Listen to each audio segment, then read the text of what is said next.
What's up, everybody? Welcome back to the Basement Show. We got the Burgermeister, Burger, me and Ramon, here with a great week worth of comics and the Infinity Gauntlet.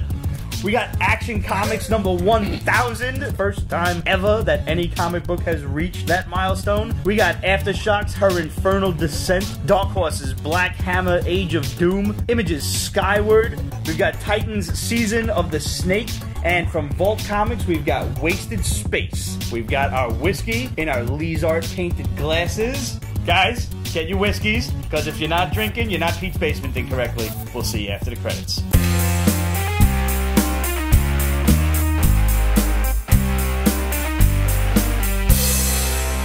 First of all, we are at T-minus 1 week from Infinity War. Oh, God. And the T is for Thanos. Yeah. So next week, right off the bat, we are doing a Friday show.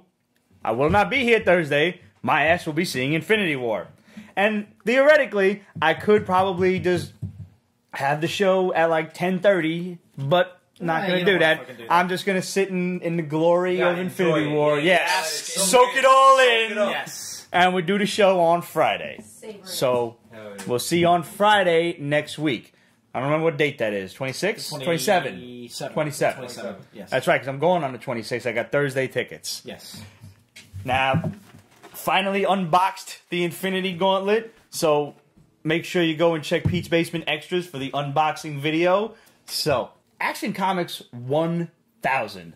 Officially reached... Not with any kind of weird-ass Marvel numbering. They might have cheated a little bit, like pushing the, you know, the bi-monthly comic. Was it bi-weekly? I always forget which one it is. Well, I mean, Marvel's done that too, mostly. Yeah, but Marvel has, like, they've restarted number one. They've got more restarts than DC does. Avengers is going weekly now. Which is crazy. That's crazy. Yeah, it's insane. But, I mean, how much planning went into the release of Action 1000 in that it arrived literally on the Wednesday, which is New Comic Book Day, I'm pretty sure, for the world over, on exactly Superman's 80th birthday. Legit, the April 18th, 1938. His 80th birthday, and they released Action Comics 1000. Which also coincides with my drummer, Awesome Ray Ray's birthday. And also one of my guitar idols, Mark Tremonti. Well, I will drink to that. So happy belated birthday, although I already texted and spoke to Ray on his birthday, but happy birthday. Well, now he gets a famous shout-out. You know how we did the math for the 500th episode? Yeah. Somebody did the same thing. Somebody planned that ahead. But somebody really planned that out. Somebody was like, when does April 18th fall on a Wednesday? Yeah. And it just happened. Yeah, pretty much. I mean, that's some shit. God only knows. Yeah. So now this book was just a bunch of different stories by different creative teams. Mm-hmm. Did you have a favorite story in this? Yeah, it was cool though. It was like I liked the one story with him and Luthor where they're at the planetarium and they're just like kind of talking like I thought it was cool, but it was weird. Like it was a little difficult to follow. I didn't like it because you don't watch reading Action Comics, are you? No, not offhand. They pretty much squashed their beef. They're pretty cool with each other now. Luthor's a hero. Right. He's proven himself to be like, look, I'm not trying to kill you. I don't really care for you that much. I'm trying to show the world that humans could do whatever we need to do. We don't need Which was what he didn't like about him in the first place. Right. Yeah. Right. So then out of nowhere has this little short story where, there's that much more open animosity between the two. Right. They're lamenting, he's like, oh, I got these other weapons. I was going to kill you with them. And he's like, I know. Okay, wants to know which variant you got. I picked up 4, actually. I was not happy with a lot of the covers, Oh my God, yeah. I happened to pick up the cover to Superman 45. This was an homage to the Neil Adams Kryptonite Nevermore or No More Superman 233 cover, so I really like that one. That's cool, yeah. Obviously, I did pick up the Jim Lee cover, although this is my least favorite. This is the regular cover. Yeah. I got the 1930s cover, which, of course, I love this one. Dope. This is my favorite one, without question. Yeah. I picked up the 40s cover because there was nothing I love more than a good World War II propaganda cover. And, I mean, Batman had a few. Obviously, Captain America had every single one of them was a propaganda. Yeah. The Superman ones, just always seemed to hit home for me. There was, Superman 17, where he's, or maybe it's 18, where he's riding on the bombs, and it says "Buy Bonds." Yeah. My absolute favorite cover, where he's holding Adolf Hitler and Hirohito, I believe it is, and he's kind of like, "You idiots, cut it out!" Like, just stop that shit. There was some really beautiful, there was Superman covers, and then there was the Action Comics covers. And Action Comics was always a little bit more dynamic, whereas Superman was kind of campy. He was like walking arm in arm with the soldiers, like it was a parade. But Action Comics, he was like turning over a tank and things, like it just picking up a car. Action Comics 15 will forever probably be on my wish list because it's just such a beautiful cover and it's always so pricey. Yeah, like the raw copies in shit condition sell for like 15 hundos. Yeah, should this have gone for $8? No, because there's no ads in this, which says a lot. So it's a full 80 pages. Yeah, it's a full 80. So now you're talking. Okay, so maybe under the guise that there are no ads, it is full 80 pages. What are comics now? 22 pages? Yeah. Plus however many ads. Yeah. Right. So 80, 22 into 80 is approximately 4. So are you getting 4 books out of this deal for half the price of 4 books? Because most comics are $4 now? Is that where... I'm very good at math, actually. My Even drunk off my ass, I'm good at math. Because it's celebrating such a big thing. You gotta pay your bill somehow at the end of the night. Somebody pointed out on Facebook Live, Gino, he said he's glad it only cost $8. Marvel would have charged $10 easily. Without question. Marvel's stupid, yeah. I got news for you. I'm pretty sure Spidey 800 is going to be $9.99. Yeah. If I'm not mistaken. It might be $8.99. It might be $7.99. I don't know. Right? It's coming out. Yeah, $7.99 dropped today. So 2 weeks or a month. I'm pretty sure it's 2 weeks. Yeah. Because why not, right? I picked up the 80s variant cover because Christopher Reeve. Yeah. And it does kind of bear a little bit of a resemblance. I forget which one of these stories the artist actually drew him to look like Christopher Reeve. Yeah. But that was a nice little... Yo, did you see... Homage. See, this is weird. Like, there are a lot more variants online, obviously. Yeah. I checked eBay. They are not... This is something Marvel would have done without question. I don't know what variants are out for Spidey 800 yet, but... guaranteed there's at least one that is a recoloring of some old school artist shit, and it's gonna be like $1,000 or $1,500. Some stupid ass number. There was no variant for Action 1000 that I saw online for over, let's say, $30 or $40. Oh, that's good. And I mean, that's great. That's good. Yeah. So you don't have to buy every variant. Some people do, and I don't shit on nobody's collecting habits because God knows I've got my own stupid ones. Mm-hmm. But you can. There are a lot of nice ones out there.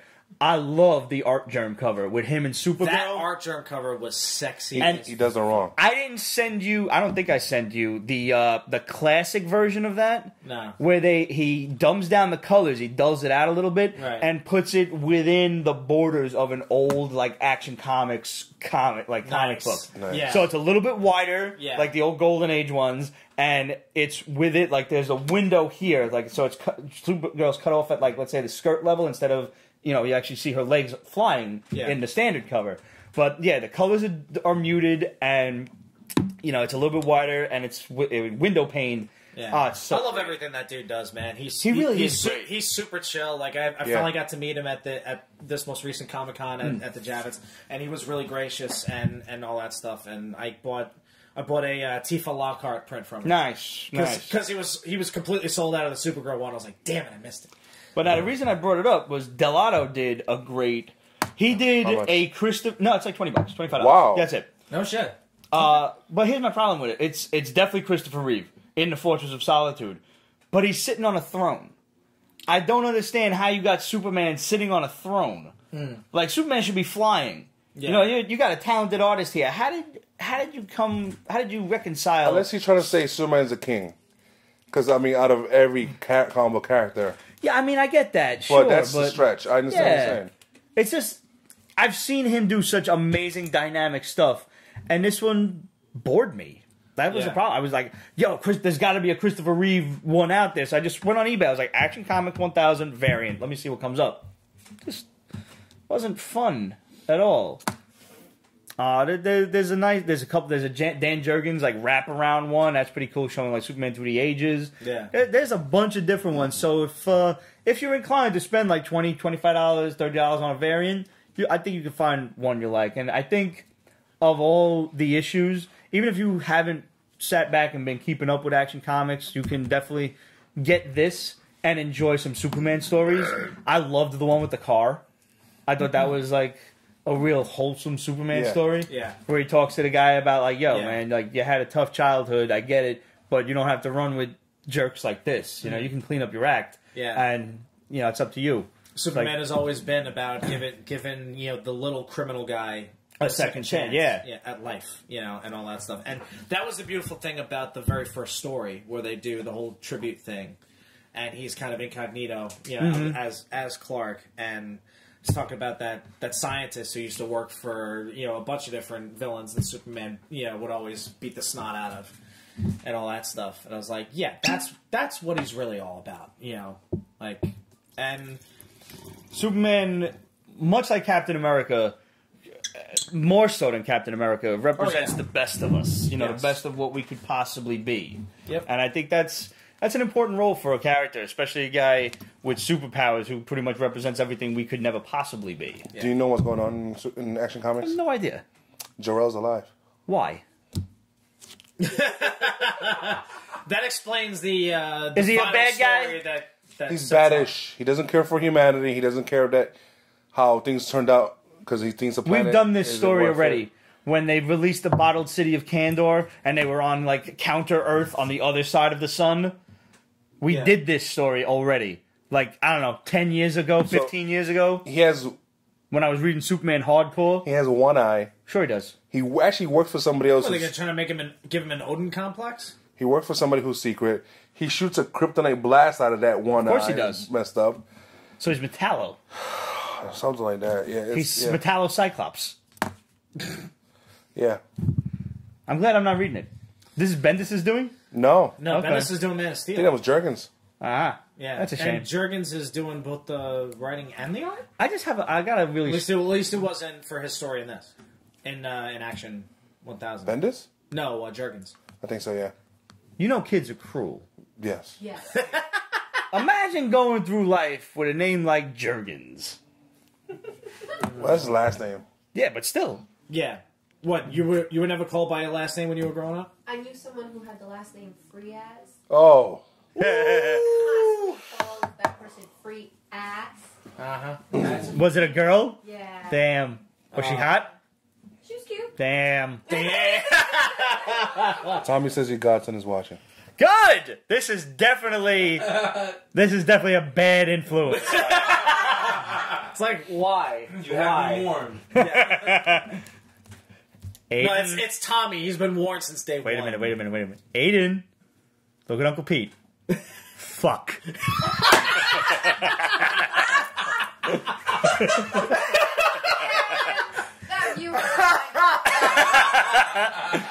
Yes. There's a special place in hell for you. Oh, yeah. Little kids cursing. I'm sorry, it's the fucking cutest thing in the world. No, it actually is. It actually is. Here's something of note. Adam and Aaron Nee are now the directors of... Yeah, that's exactly what I thought. Absolutely. Yeah. We are now the directors who say Nee. And you don't... Do you know that joke? No. Oh, we really need to sit him down. We gotta like Clockwork Orange him and just... Yeah. Yes! Yeah. Totally. Wow, really? Why? Clockwork Orange? No, not Clockwork. Monty Python and the Holy Grail. We're going to Clockwork Orange him to watch Monty Python and the Holy Grail. That means why Why she wants to torture me? We're pinning his eyes open. Latina, yo. such a good fucking film, but It really is. hated it. What's a good film? Well, no, the film itself, I haven't read the book, but It's the a good film movie. is dark. Your mother was a hamster and your father smelled of elderberries. I fought in your general direction. Now go away or I shall taunt you a second time. Anyway, yeah. Classic movie. Gringos. Shit, we're actually outnumbered now. So Aaron and Adam Nee, who I've never heard of, directed this movie called The Robber Bandits, the Band of Robbers. That was it. Yeah. Apparently they're directing the Masters of the Universe film. Either way, Okay. it's not Goyer, and it's not McGee. And it's not going to be campy. So, yeah, and apparently it's not going to be campy. It's going to be like Thank Game of Thrones God. / Lord of the Rings style. I'm with it.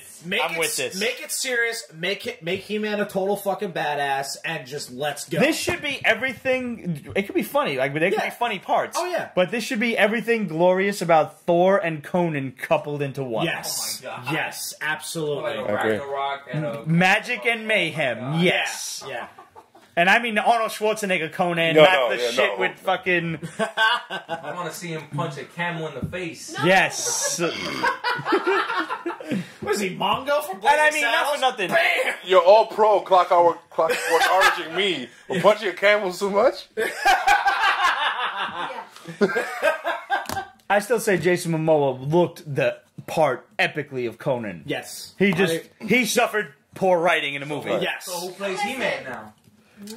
I don't know, man. That's a good question. That's gonna be the next big. Actually, my biggest question is who's going to play Tila? I mean, Tila's got a few. Now there are polls going around There's on Twitter options for of that. people that I follow. Usually it's like He-Man.org, Yeah. and a couple of other people. That so far the guy who won the He-Man poll, believe it or not, as far as fan voting goes, was Keelan Lutz, the guy who did that Hercules movie that wasn't The Rock. Ugh.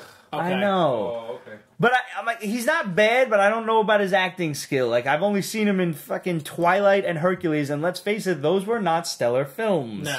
No. But I mean, Tila- technically it could have also suffered from shitty writing. Tila, I think they want to give to Karen Gillan. Thank you. Please. Yeah. Let's do it. I'm all for that. Yeah. I won't say no.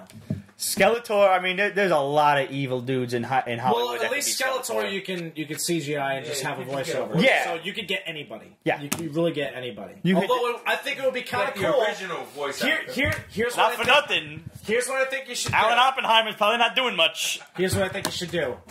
Get Frank Langella to play King Randor. That's funny. No, but But or just have to do the voice of Skeletor and affects the shit out. So here's a question for everybody in basement land. What was your favorite Skeletor insult? Because the man had jive, man. He had one-liners. No chill. Randor! Randor! Come in, you royal boob! Skeletor to King Randor. That was it. Skeletor to King Randor. Come in, you royal boob. It was like, you'll never escape now, he fool! It's just priceless! He fool! He got him! He got him! I'm going to turn you into a rock. Cheers, Everything that he said to Beastman was fucking epic. God, it is true. Like you can see the love come out. Like, it's truly my favorite cartoon show. And so there was. All right, let me pose this question out there while we're on the subject of Infinity Wars next week. And my boy texted me. There was apparently a list of characters from other walks of nerddom that could probably fuck up Thanos. Okay. One of them was He-Man. Fuck up Thanos? Yeah, now don't get me wrong. Obviously, I love He-Man. I love He-Man too. No, Thanos would knock the floor with him. Without in the comic book gauntlet, right now, no. Well, without the gauntlet, He-Man stands a better chance. Without the gauntlet, I think it's going to be a good fight. Right. Yes. He-Man But can Thanos is move still a gonna moon win. too. Alright. He-Man moved a moon too. With the gauntlet, no. I don't see the power of Grayskull being able to beat the gauntlet. No, not at all. Nah. I fully agree. Thundera, maybe. No. The power of Grayskull is far stronger than the Eye of Thundera, and that was settled in... Was it Superhero Beatdown or Superhero Fight Club? Some shit on YouTube. Yeah. You can search Lion-O versus He-Man. Yeah. And it's really well animated. It's like Mugen animation. Yeah. Check that out. Okay. That's worth your time. Good fight. Yeah. Good fight. But How about King Zarkon from Voltron? Zarkon? No. Voltron itself, maybe. Definitely Against not. With the quintessence? No. I don't think so. I think the gauntlet still got Still it. have to get caught up on season 4. Let me ask you guys this. Here's a little preview of some shit I'm going to throw out there come Monday for like a little Monday Night Raw, Monday Night Fights kind of thing. Thanos with the gauntlet versus Dr. Manhattan. I was just thinking that. Ooh. I was just thinking that. Yeah. Who's going to snap whose fingers first? That's what it'll take. But who's gonna? All of a sudden they're like, And the shit turns into like West Side Story. When you're a god for life. Yeah. You're a god all the way. All the way. That's out. That's the line. That's the line. From your first tossed moon to your sunshiny day or something. I don't know. I'm not a songwriter. But anyway. All right. I'm gonna save my book of the week for a little bit. What was Titan's Season of the Snake? Now, I didn't get to read a lot this week. Oh, this was a weird book. Okay. Well, it's Titan. First of all, it came out last week. Yeah. Oh, well, I'm glad I didn't read it. And we should have left it last week. That bad, huh? It's different, and it's weird, and it's a long, lengthy book. It's There's very 70-something pages. drags like crazy. Yes. Uh-huh. For me, as an artist, it was really hard to get into because there was no contrast in the like it was all the same color. It was very hard to differentiate. Except moments where there was color.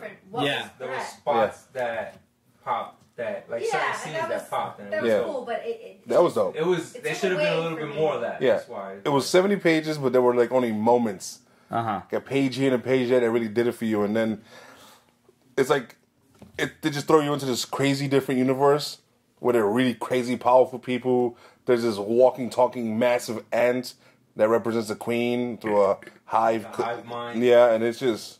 Anyway. Books is just Yeah? Meh. yeah. But it was a lot of work with no real payoff. Yeah. Yeah. That's a shame. Yeah. Especially for a book that size. Yeah, Like, it looked like it had potential, but Titan Right. always seems to come out with, like, thick-ass books, because one of the last things I read from Titan was Under Scourge of the Sewer, classic just monster movie book with giant spiders and gators and snakes in a sewer. oh my. Yeah, it was great. This is remember the Hercules book? Yeah. Feature? Yeah. Where you saw, remember the font? It was smaller because it was Yeah. translated? Same problem here. Yeah. So this is a little. So it's like a European- typed up kind of thing. Well, Titan and see, I'm not sure which the American version is. Is Titan / Static Press. So one of them is the European one, and one of them is like the American translation one. Ah. So like sometimes something loses itself in the translation. Let's talk Dark Horse's Black Hammer. This is volume 2. Yes. Yeah. There've been a couple of like spin-offs, but There was Now, the Black- like Doctor Doom or something like that. And, something. Yeah, there was a couple Now, of them. I didn't read the first volume, but I'm aware of the story because I think it was it does a mentioned really few good job times. of catching you up within like the Yeah, first page. Yeah. but First even page gives you reading a very good reading one, the lead up, I'm like, yeah, I remember hearing about This is a at good least. it's a good kind of messed up Justice League story. Yeah, So yeah, it's- because everybody seems like they're a bunch of dickheads. Yeah. But Yeah. like the Justice League, they're like family, everybody cares about each other, Right. they also hate each other at the same time. Right. But in this case, they've been trapped together for like God knows how long. Well, yeah, Right. I mean, could you imagine like you and me in the same room together for millennia? That would suck. I mean, it'd be fun for like the first 3 days or so, but once we'd exhausted the Yeah, conversation, I'd have snapped my own neck. like the Joker. Like like your Family Guy. There was one cutaway where Peter was like, "Bing." But it was good. Yeah, definitely. It was cool. Picks up a story and it's moving along, and it's still interesting, and the characters are still awesome. Good, Yeah. good. That's what I like to hear. So, Steven Spielberg is going to direct DC's Blackhawk. Now, Singular sensation. Is this basically like a Hail Mary from DC here to try to do this? of all of the weird ass properties, now, I admit Blackhawk, if done right, can definitely have its audience. You can make this shit like a Saving Private Ryan, Dunkirk, really fucked up. Which is World why War Steven II Spielberg I was wants gonna it. say, it's War a War II drama. character, right? Yeah. Yeah. There have been a few Which is- incarnations of him, this but is that's why like his Spielberg most wants famous it. one. 'Cause- He's done World War II before. Right. Band of Brothers and the Pacific. So I think like he could really do well with this. And Saving Ryan's apparently, Privates and- he's liked this. Me? He has liked this property since the '80s. Like he's wanted to do something with this. So that's something in his favor. Like he obviously has Right, so love it's a for passion the project. Yeah. Yeah. So that's really cool. So Now- that might actually make it work then. If- In that case. if he's willing to understand that somehow this DC characters have to be involved with the rest of this DC cinematic universe. right. But he doesn't have to worry about that though. if he does a time they're not piece doing epic. that no more. I feel like they announced that we're doing our own movies like we did before. I remember that because they were doing that with the Batman. They were doing that with the Joker, with the Joker origin universe no more. We're just gonna go back to how we've been making these movies. Just have them in their own world. Which is kind of like them saying. Story. That's like saying, "Oh, we fucked up on purpose." Yeah, pretty much. That's them throwing in a flag. Yeah, Wow. totally. I remember them saying that. So. Leaving the wife. I mean, because honestly, let's face it, there is no catching up to Marvel at this point. That's true.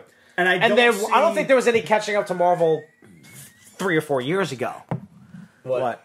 Somebody feels great. I don't see Steven Spielberg letting his ego go enough to, kind of allow other movies, other avenues. He wouldn't have to force Wonder Woman cameo in, something like that. Right.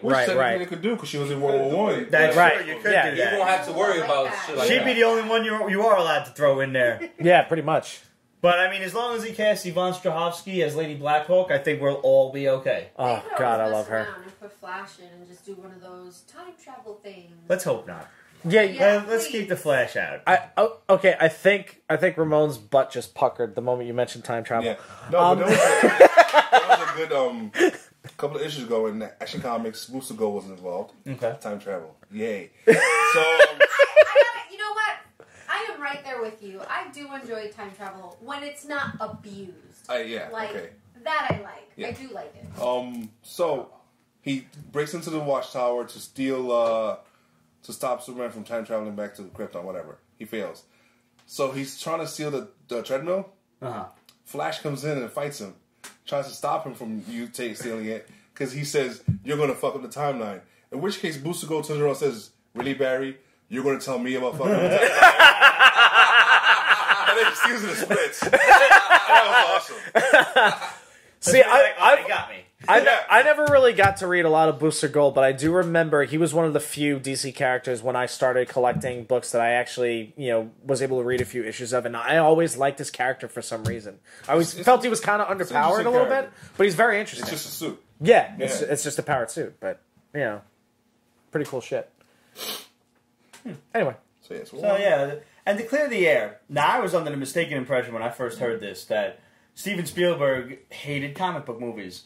So I'm like, so the dude that hates comic book movies was just being a spoiler about it because he didn't have his own comic book movie to do. But he never said he hates comic book movies. Took a little research because God knows the internet is dark and full of assholes. So many assholes. Oh yeah. Thank you for that image. So you can't trust what's on the interwebs anymore. Shit. But Steven Spielberg only said that eventually the comic book movie will go the way of the Western. And he's probably not wrong. Eventually the love of this genre will die down. Maybe it's going to be in 3 years. Maybe it'll be in 20 years. I feel like Who knows? 20. You gotta go I think you've got at least another 10 years worth of movies. I think Marvel needs to run out of ideas. Yeah. And since Marvel is the house of ideas, at the very least we'll be getting some straight to Blu-ray or whatever the frick is next. They'll just be implanting them shits in our head. With Disney having its own Netflix, they just start pumping them right over there, yeah. Yep. Eventually we're just gonna wake up and there's gonna be a new Spider-Man movie just right in front of us. Oh my god. Like U2 did with the shit and putting their album on all our iPhones. I didn't want it. I fucking hate U2. Nope. Do you really? Yes, the wrong Bono hit the tree as far as I'm concerned. Oh shit. Wow. Fuck! Bite me! I don't give a fuck. We're gonna agree to disagree on that one. You like U2? Yes, I do. U2? Yeah. U2. Damn it! I'm a guitar player, and the Edge was ahead of his time with what he was able to do. The older stuff, yes. I'm gonna leave. No, I agree with you. The Edge new versus Slash.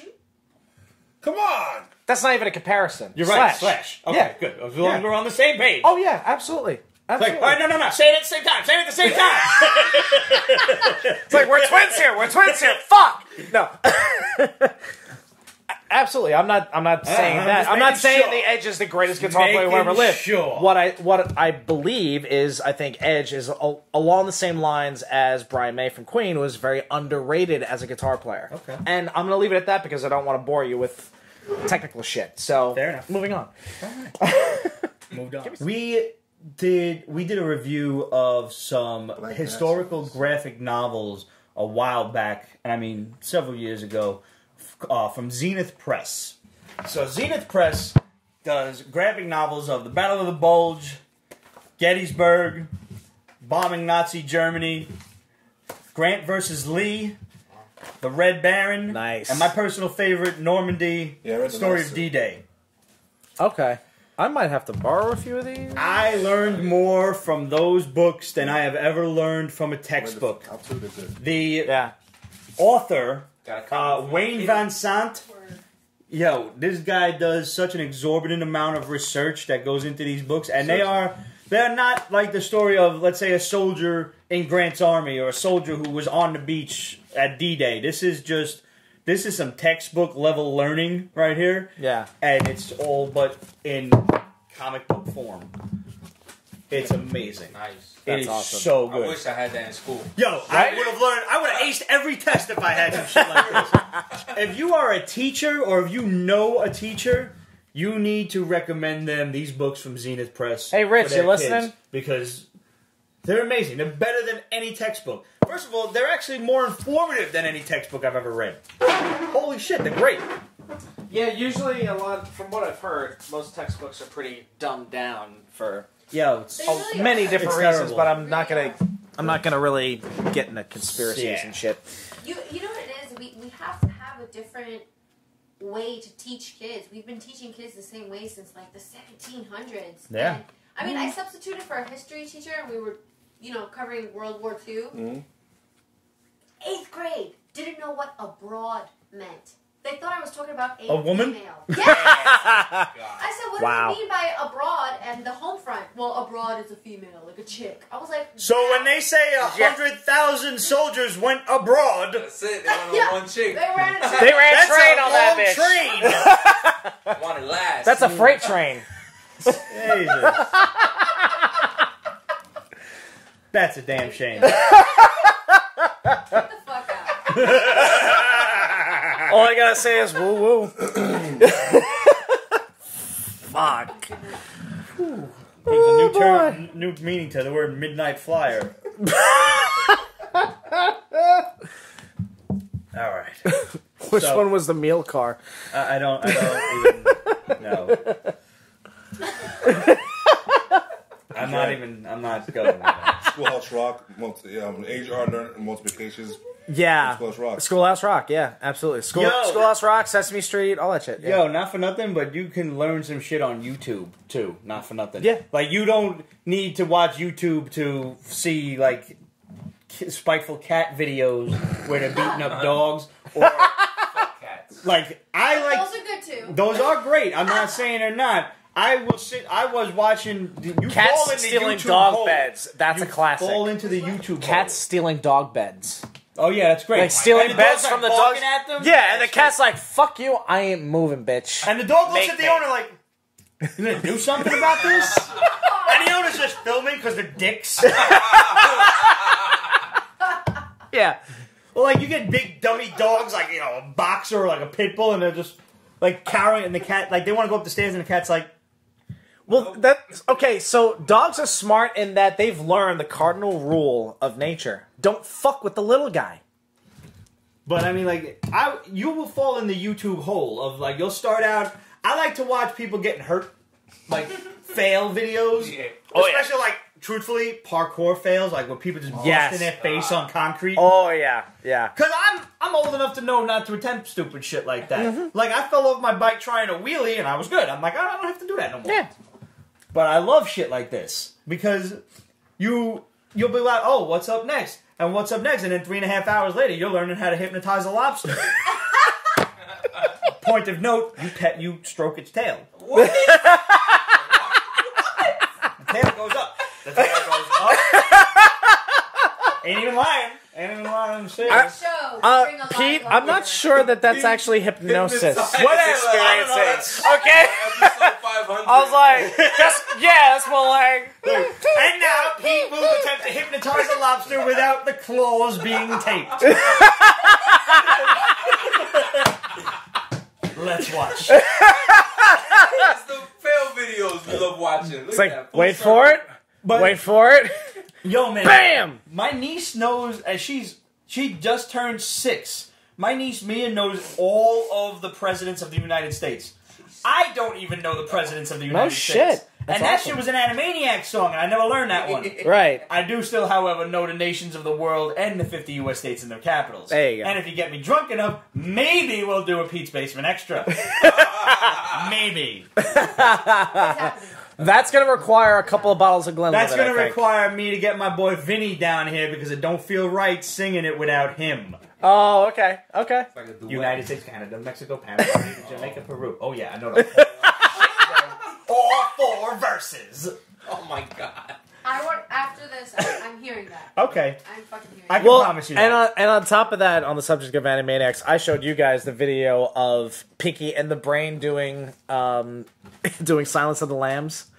I don't remember that. Yeah, you guys need to see this shit. Yeah, I later don't on. remember that at all. Yeah, because it is fucking You should actually, like, right brilliant. after this show, you should post that on Pete's Basement's Facebook and Twitter and everything. Cause Okay, I think people need to see that. People do need to see it because it's absolutely fucking brilliant. Yeah. Absolutely brilliant. And on the subject of Animaniacs, going back to that, I don't know the new verse, but there is a new version because obviously it's been 25 years. Countries have swapped hands, Right. so to speak. So yeah. the original voice actors all got together, Yep. and the guy who did Yakko redid the song. Yeah. Yeah. Who did Yakko is also the voice of Pinky, I believe. I think it's the same Yeah, dude. same guy. I believe it's the same What a dude. difference in voice. Right? He's Yeah. multi-talented. Donatello too. I think he does Donatello. Is he really the same guy? Yeah. Oh, shit. I know that the guy who does Rick and Morty voiceovers, like he's voicing over for the character who's a drunk, and he actually gets drunk. That's awesome. So that's a man who pours himself into his work. See, Rick, because Rick is a fucking mean drunk. Like, Yes. woo! I was just fascinated Yeah. when I found out Lionel was the voice of the Tick. Justin Nolan. And the same voiceover talents from Thundercats were also the voice talents for Silverhawks. Well, yeah, it was like same animation company and Yep. everything. Yep, same studio. Now we get to my book of the week. Here we go. You knew it as soon as you opened his book. It's really dumb book of the week, but yeah. Is it? Okay. Because you knew it was going to be mine, though. Yeah. Her Infernal Descent. Yeah. This is Yeah. essentially a modern retelling of Dante's Inferno. Yep. It is absolutely amazing. This woman who we never actually learn her name. No. We do not know her name. Nope. She is Dante. She's the narrator.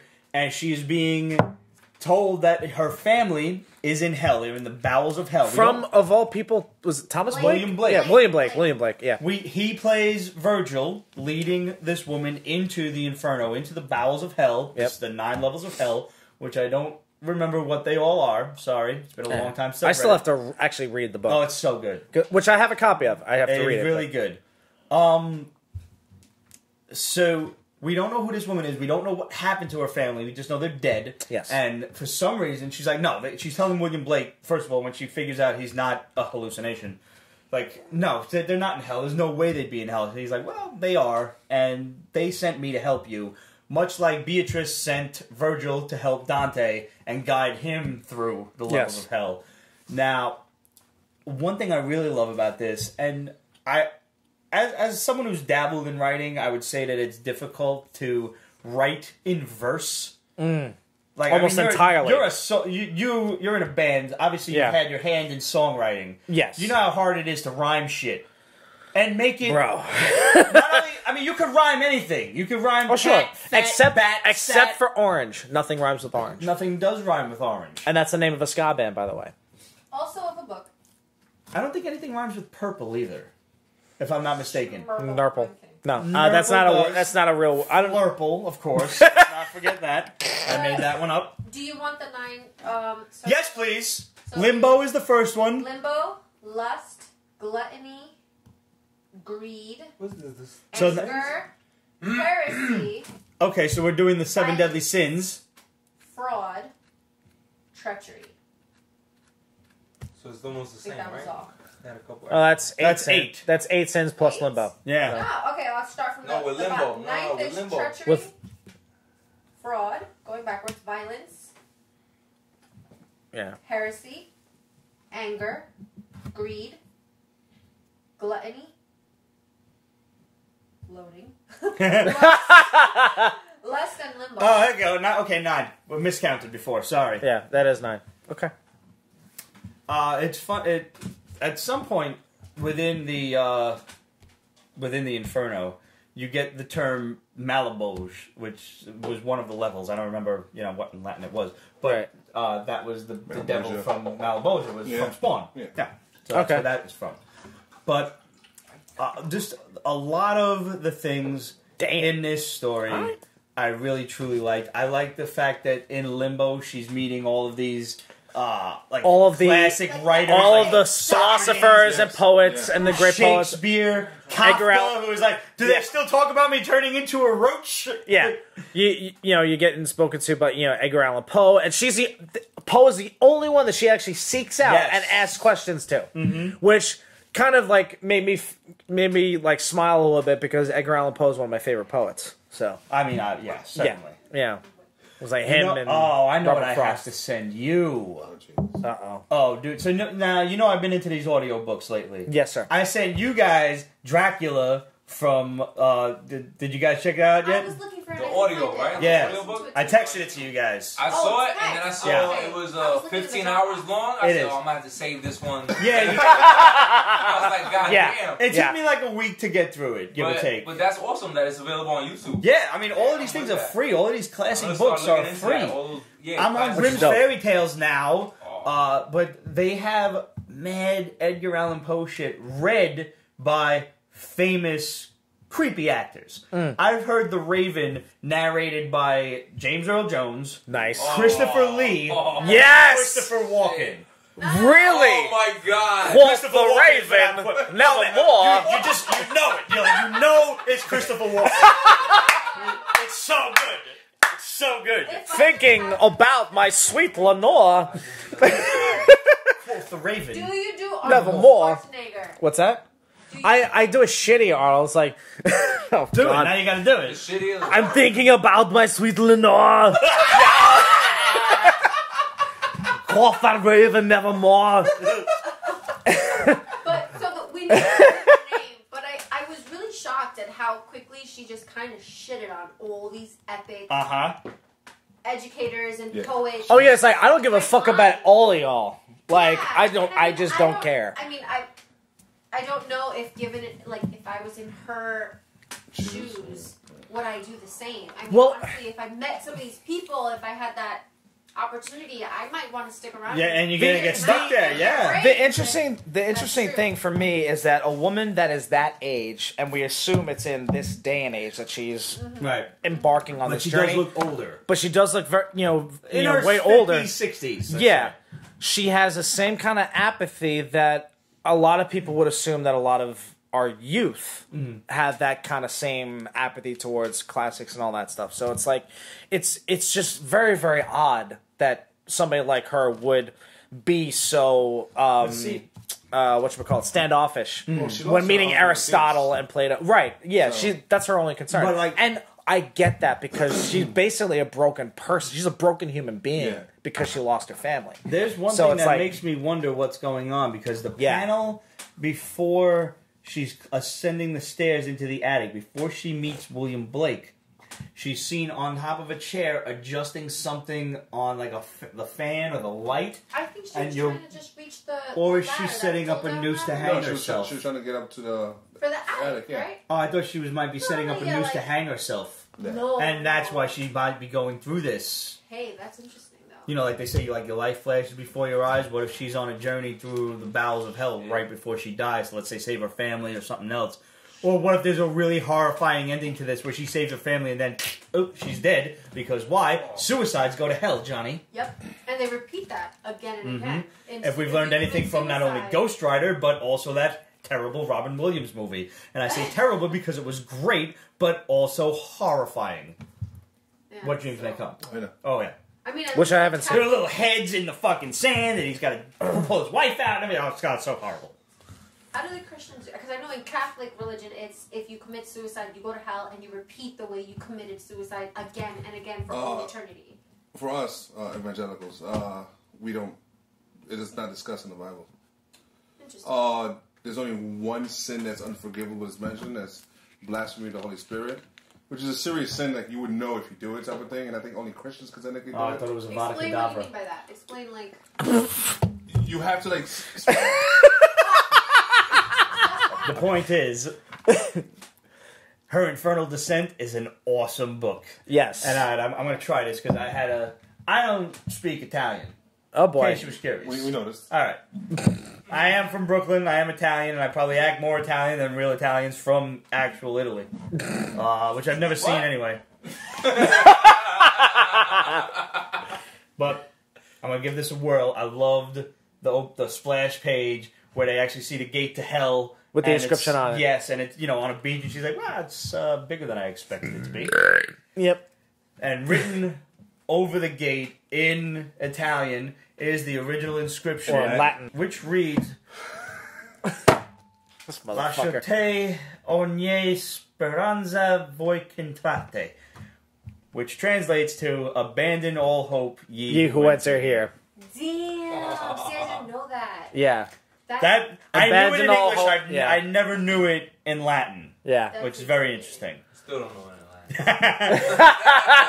I'm sitting there with Google Translate, like, "Lasciate ogni speranza voi contrate." Okay, because they're writing it down, hitting it again. Abandon hope, all ye who enter. Abandon all Abandon all hope. Yeah. Ye who enter. Lasciate ogni speranza voi incantate. Oh shit! That should be I the might proper, have to get that shit tattooed on Oh me. Right? my god! Yeah. Be kind of freaky if a woman has it tattooed somewhere. Tramp stamp. Yes. In the front or the Yeah. back, whatever. Yeah, it don't matter. Abandon- Abandon hope. Wait, on the back it's abandon hope, all ye who exit here.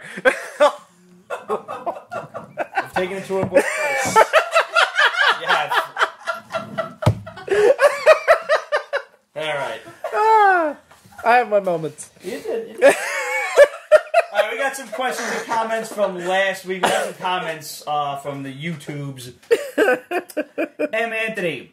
Then this is from way back, the episode that we had with Greg. And Oh wow, okay. I sent the uncut version up to Pete's Basement Extras, which if you guys have not subscribed to Pete's Basement Extras by now, Get on that shit. you need to do that. Because there's so much other crazy nonsense up there. If you were watching 2 weeks ago when we had our boy JD Unstoppable from Unstoppable Comics on, and we got into talk about like just New York and growing up here and everything, there is a little segment on Pete's Basement Extras known as the Great Quarter Water Debate. Which is very important. I think you all should see it. It's not a debate. It's not a debate. It's not. It's quarter water. Water juice. And M. Anthony says, I don't know what's more messed up. That I'm awake at 5:30 a.m. or that you guys uploaded the newest episode at 4:30 a.m. LOL, love you guys. M. Anthony, I'm usually the one doing shit like that at that hour, and I tell you from the heart, sleep is for the weak. Really, I would sleep, but they don't let me. I can actually attest to that. I've had many a night where I've gone to bed at 4:30, 5 o'clock in the morning on the road. Shit just happens, you know. I'm not on the road, though. No, They just- true. Yeah. Yeah, I don't know what the fuck is going on with you. Like, I speak to myself a lot. Logan Rad, going back to our review of Weapon H. Remember this shit from Greg Pack? oh god. All right. Says, I like the thought-provoking questions you raised concerning Weapon H. My question is, why does Weapon H have dildos growing out of his shoulders? Yeah. That is 100% true, Logan, and I thought the same thing when I saw it. Hashtag found I was porn. actually thinking chemical tubes, but you are correct, they do look like dildos. Hashtag found porn. Bag and boarding bad boy, always great to hear from you, brother. Thanks for looking out for me on Pumpkinhead 1. I was able to find a copy. I live in Tennessee, and if I don't put a title on my pull list 2 months in advance, then chances are I won't be able to get a copy, especially if it's a really indie book. The shelves are stocked full of Marvel and DC, though. You know, Are they as still usual. delivering via Pony Express down there?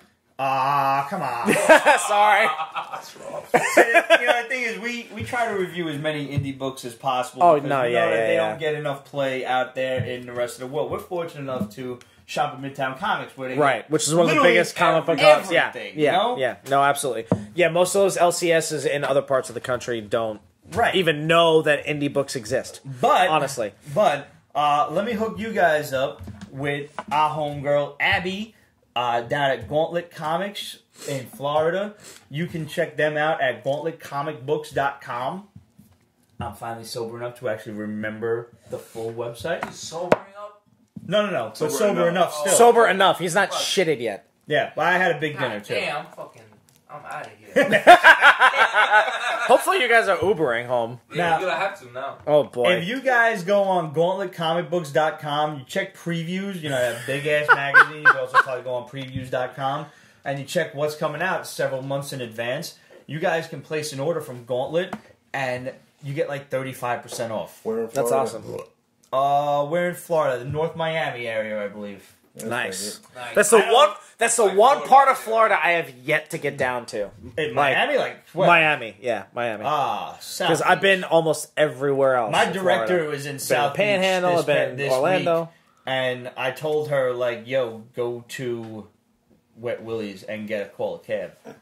I will go. South Beach is second only to Vegas in my eyes. Right. I That's will what I've go heard. back. That's what Like, I've if you heard. tell me we going tomorrow, I will be packed and ready. I want to go to Wet Willie's and I want to go to Clevelander again. And I want to sleep on the beach because I was too drunk to find my hotel room.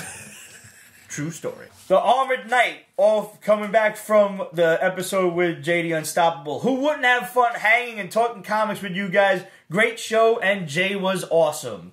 Javier Lugo said, I really enjoyed your show. Thanks for sharing this with me, JD. Subscribed. Thank you, sir. Awesome. That's what we like to hear. Dudes, that is what the Pete's Basement Show is all about, is getting drunk, talking shop, and hanging with your friends.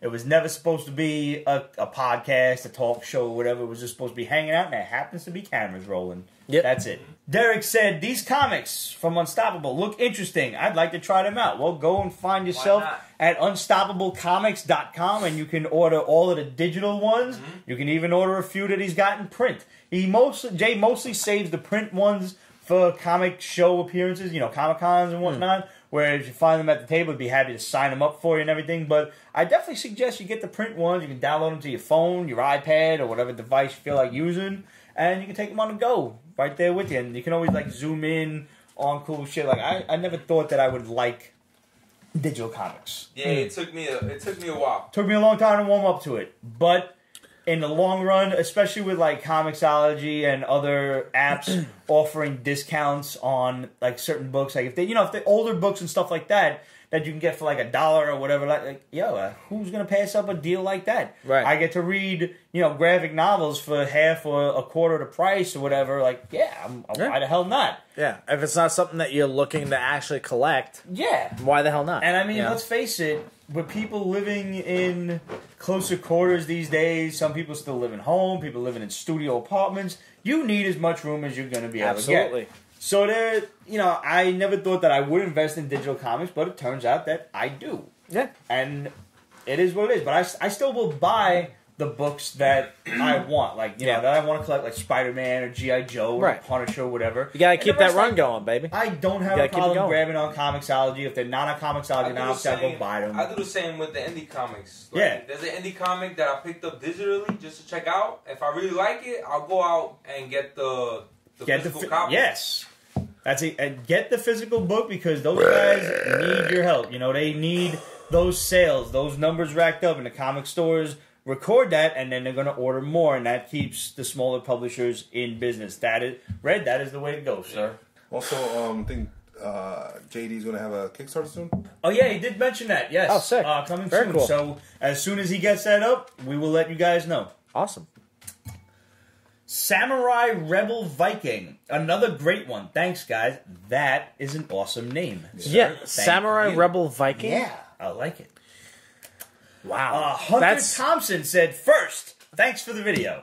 I love when people comment they're the first ones to comment. yeah. Hunter, man, thanks for watching, bro. So thank you.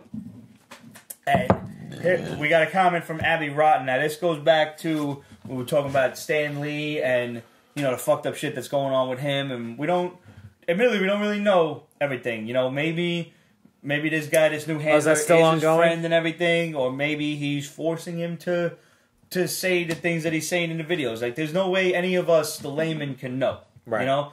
But there is a way for us to help, and there's a way for people in the industry to help, and that is, you know, if you're fortunate enough to be at a Stan Lee signing nowadays, you know, all right, the way that this is going is Stan has been doing like 8-hour tenures at shows, and he's 95 years old.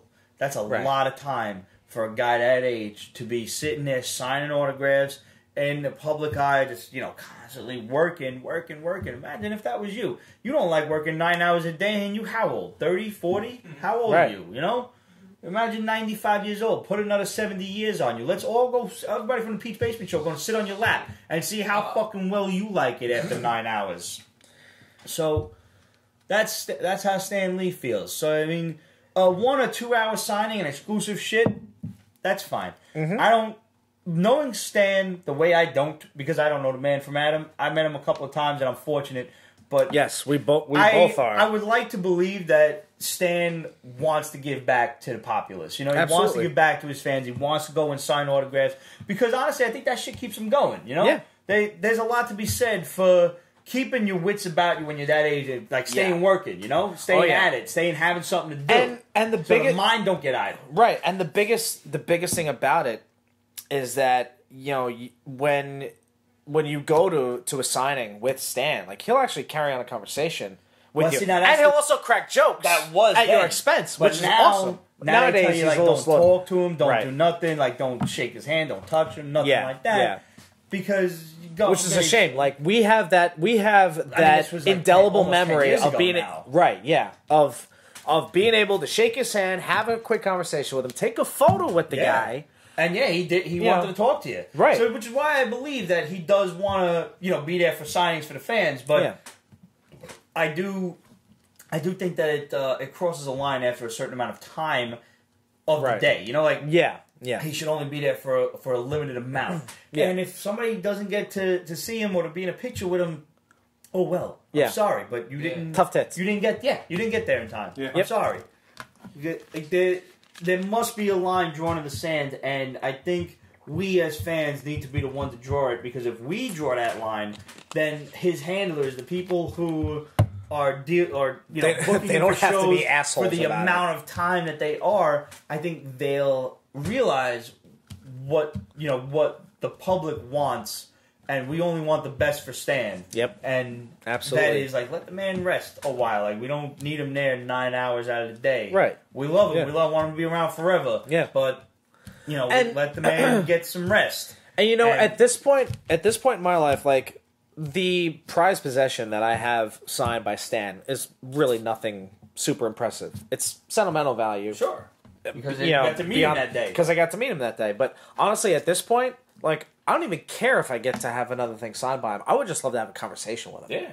And have a drink with him. This is going back to one of our first Comic-Cons when the basement first started, and me and Pete got to New York Comic-Con literally about 6 o'clock in the morning. Thereabouts. And we were about number 7 online, and they were only handing out, 30 tickets to Stan Lee? Yes. At the time? Thereabouts. 30 or 50, I forget which. It was a very small number. Yeah. And you had to be there mad early. Yep.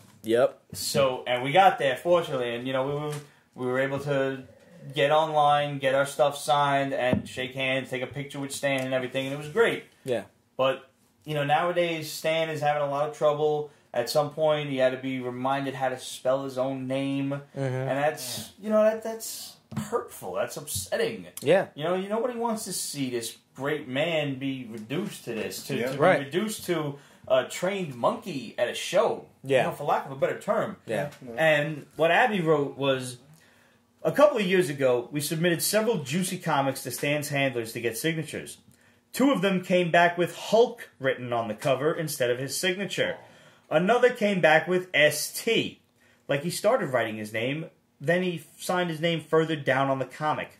I've seen that happen. we didn't realize how bad things were with him at the time. This was before his wife sadly had passed on.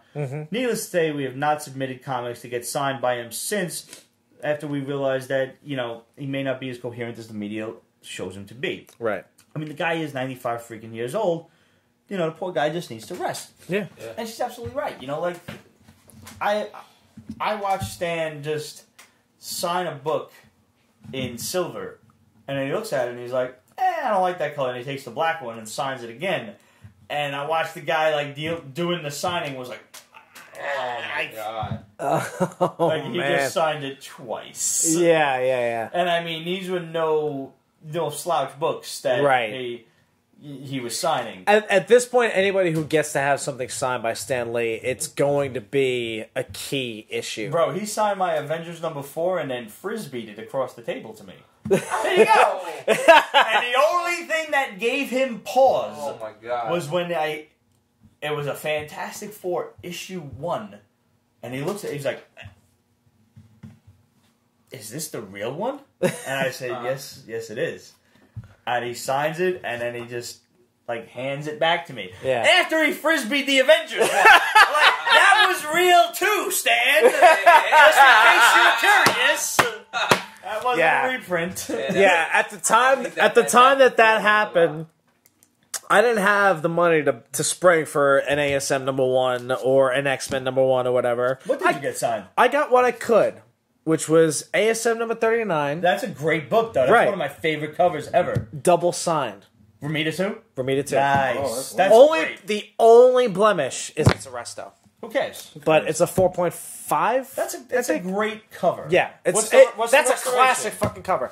It actually doesn't explain. CGC didn't explain. It doesn't say it on the cover? It doesn't say it on the cover. That's weird. It should say it. How many do you have signed? By Stan? You haven't been upstairs? I have, but I've had 6 glasses of wine. So. Just had a bottle of wine. Fucking I have a lot. I have every Silver Age key minus Sergeant Fury #1. And I've got a few others. There's a couple of, Fantastic Fours and Spideys running around. Nice. Yeah. If I had to put a rough estimate, I'd say maybe 30 or 40. Jesus Christ. I just got the one, and I'm never getting rid of that one. 2 years ago to Comic-Con's last appearance at New York Comic-Con. And at first, he was only doing Friday through Sunday. And I thought to myself, all right, that's not going to happen. And I had a 4-day pass. And then, suddenly, he extended it to Thursday. And so I took my kids out of school, went, and I'm so glad that I can't keep a secret because I wanted to surprise him because he was with the military at the time. So, it slipped, and I told him I was going to go see Stan Lee, and he was like, what were you going to get signed? I was like, I don't know, like a poster? And he was like, you fucking stupid. So he gave me 2 sentimental comics to go get signed. When I tell you I had these shits bubble wrapped and all this other shit. Oh, yeah. But when I got there, he seemed really idle and, ready to sign, but he seemed totally zoned out. And then I told him, hey, this is my son. His middle name's Parker. My husband's a huge fan. He's with the military right now. He would have loved to have been here. And he looked at my son and he goes, hey, buddy, how's it going? That's cool. You like Spider-Man? And Jared was just my son was just like, yeah, I love him. And he was like, that's awesome. I'm so glad to hear that.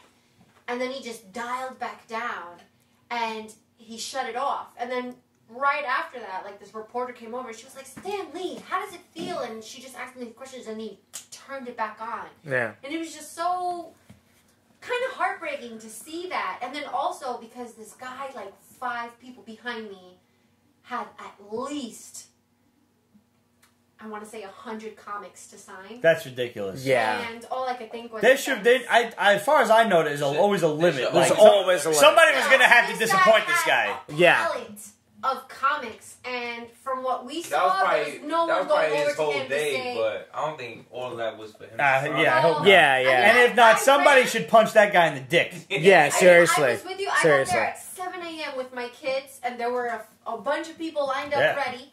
And by the time, when I tell you I ran to Stan Lee's line, I mean, it was cartoon. My kids were in the air. I got there. There's a little Liz-shaped smoke cloud. Yes. Can you imagine Liz being the roadrunner meep, meep? Yes. I ran to that line, and I was probably the person on that line. You Nice. know? So. Nice. Yeah. Like that's honestly the memory of interacting with him was by far the best part. Like, I mean, having the signature, great, but it was the being able to interact with him, and he's busting my chops right off the bat. Oh yeah, I mean? No, he is that quintessential old man that don't give a shit. He's just gonna start in with you. Well, yeah, but it also wasn't mean spirited. It was very friendly. It was lighthearted because that's right. He's busting chops, exactly. And I'm like, he's a New Yorker. It's what he does. Yeah, it's like this is my family. Like that's like he was like every other person in my family. One of the greatest experiences of my life was I paid upwards of $300 to have breakfast with Stan. It was 10 people, myself included, and the money went to the Heroes Initiative charity. Right. It was hosted by Desert Wind Comics, and it was just me and 9 other people all around a table, just chilling, eating with Stan, and he's sharing stories and signing books and whatnot. And like you said, he's a ball buster. Mm-hmm. Like he's in the midst of a story, and he's like kind of looking around the table, and there's this big dude next to me, and he's not dressed as Daredevil, but he's got a pair of devil horns on, like a one of them hairband things that the women wear. Yeah. He's telling this story of me and Jack were working all hours of the night, and why do you have devil horns? Like, he just stopped, like, dead ass. He had no answer. He's like, guy's like, it's Daredevil, Stan. He's like, oh. So me and Jack. All right. Like, you do what you want to do. Yeah, pretty much. Yeah. But, I mean, it was money well spent. It was pricey, but it was, in the long run, it was money well spent. And it went to a good cause. So if you guys don't know about the Hero Initiative charity, basically, they come out with a special edition art book and storybook every year, and the proceeds all go to benefit artists from the Silver and Golden Age who, unfortunately the rules were different then, and they weren't allowed to own the properties that they created. Now all of these movies being made and things, like, these guys are not getting royalties out of it. They're not getting squat. Mm-hmm. So some of them are poor. They're starving artists. They can't afford health insurance. They can't afford a lot of things. And what the Hero Initiative does is it helps them, like, God forbid somebody gets sick or, something like that. The Hero Initiative swoops in like a hero out of the night and, helps them out with medical bills and all kinds of things. So if you're hard up for a charity to champion, the Hero Initiative is not the worst decision you could possibly make. And I mean, if you are looking for charities, this month, now, we got in our brand new Grey Heather Pete's Basement Supports Random Acts of Kindness t-shirts. Nice. I am really, really thrilled with these Grey Heather t-shirts. I love the way the logo looks on it. The royal blue and the green from Random Acts is a charity that is supported by Misha Collins, who plays Castiel on Supernatural. So the SPN family knows a lot about this charity. And basically, all that it champions is just doing good shit, paying it forward for your fellow humans. And let's not forget our four-legged friends, too. Like, just no animal, or creature on this earth is above a good random act of kindness. Sure. You can do a lot of great things. And just, if you do something good for somebody, take a picture. We're not saying take a picture with the person because that could be a little gauche. That's a little self-serving. But, yeah. But if you do, we're not saying do it for the likes or laurels or, however many people will be like, hey, good job. We want you to do it for the sake of inspiring other people to do it. Mm-hmm. Because if you do it, post it, hashtag it, Basement Gives Back, so we can see it, and we will repost it for you. We will make you internet infamous. And we want to encourage other people to just go out there and just do something nice for somebody. And one of the things you could do is go on represent.com/store/Pete's Basement. Pick yourself up a Pete's Basement Supports Random Acts of Kindness, and maybe get one for your friend. Who knows? We also have the regular Pete's Basement t-shirt, and we now have the Pete's Basement official tank top. Just in time for summer. Nice. If it ever gets here. Yeah, seriously. Go home to your fucking rodent. Go back in your hole. Yo, not for nothing. If I get another under 30-degree day, I'm putting my Christmas tree back up. I don't care. Listen. That's the only thing good about winter was Christmas, and I'm over it. It's April. It's almost May. It's almost May. I need 60s, 70s. No. Yo, where's global warming at? I'm out there with some aerosol cans. Burning holes in the atmosphere. Jesus Christ. It's January the 109th. Yes, it is. It's still January. Oh, shit. August What a month mindfuck. ever. Seriously. I mean, listen, I'm all about celebrating our birth month, but this is fucking ridiculous. This is ridiculous now. Shit. I want some sunshine. I want some above 65-degree weather. I want short shorts, low-cut tank bikinis. tops. Yeah. Yes. Damn. Get the sundresses out. Seriously. Maxi dresses, the whole fucking thing. All of it. The ladies need to take the twins for a walk. I'm just saying. Alright, last but not least, I forgot a comic book. I did. Real quick. Alright. Wasted Space. This looks like it should be 3D with the colors of the cover. Okay, from Vault Comics, which we're pretty sure is like Russian or something. I think Bubble is Russian. Maybe. Okay. Oh, yeah. But it's foreign of some kind because we... No, we established this because like they have a different format that they go by. It's some sort of import. We think. I mean, either way. So this book has this dude like running through space, and he's kind of like a TV evangelist, if you will. Okay. Where he's preaching the good word of the galactic leader, and he kind of hates himself for it. Mm-hmm. Like the galactic leader is a scumbag. Right. Probably like a lot of evangelists running around. Oh, yeah. And he's got a lot of, these evangelist kind of guys, like, preaching his good word, and he's just a despot. He's a scum. Yeah. And he needs to be overthrown. And one of the, reverends or whatever in this church of the galactic leader, his daughter escapes custody, if you will. Like, he doesn't let her out of the house. Okay. And her name was like Ruby Sue, Molly Sue, some like really hillbilly-ish name. She's now roaming around the cosmos looking for our main character, and she finds him, and like, "You're gonna help me. Like we're gonna overthrow the galactic leader." And he's like, "You're nuts." Fuck that noise. Yeah. Fuck that noise. Like we can't do that. Who the hell are you? And she's like, "Well, I'm the vision of our creator, who the galactic leader is supposed to be speaking for and, embodying and everything. But no, I'm the vision of the creator. You're the voice of the creator. And the creator is giving us this holy mission. We have to stop the galactic leader." I would have already called the men in white coats at this point. It's a bit out there. Yeah. But at the same time, now, there's a lot of really interesting, like, religious mythology that goes into this book.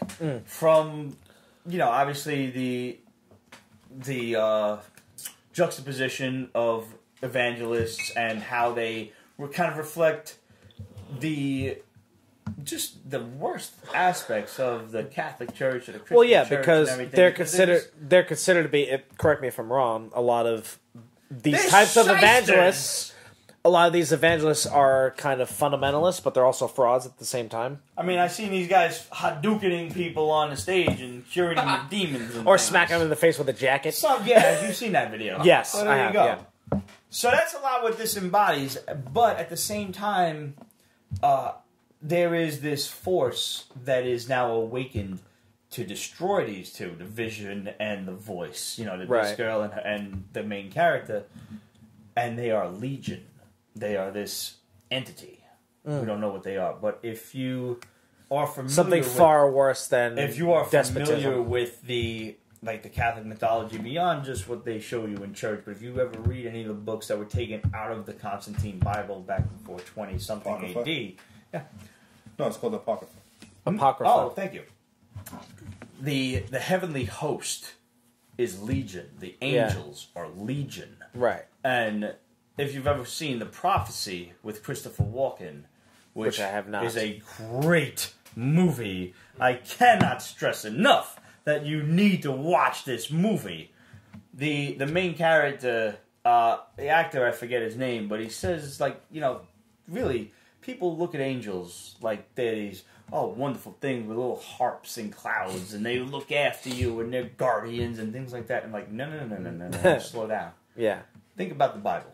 Think about everything that's ever happened in the Old Testament. All the fucked up shit that's happened. Angels. Sodom and Gomorrah, Cain and Abel, all of these things that have gone down. Anytime God needed to make a judgment, needed to make an example of someone, he sent an angel. Right. They are not... They're the hitmen. They're guardians. They are soldiers. Yeah. It's like, just think about all of that, like, just what that does to an individual. They're the ones who are supposed to Would fight you that final ever battle. Of course they're going to be soldiers. really want to meet one of these creatures? Do you ever really want to meet one of these angels? And if you've ever seen the movie Legion with Paul Bettany, that's a dope flick too. Kind of creepy. Oh, so creepy. Yeah, I saw you bits need and to pieces watch of that. and you need to watch The Prophecy with Christopher Walken. Christopher Walken plays Gabriel, the angel of death. Definitely worth seeing. What did you think of Constantine? I will tell you in a moment. So,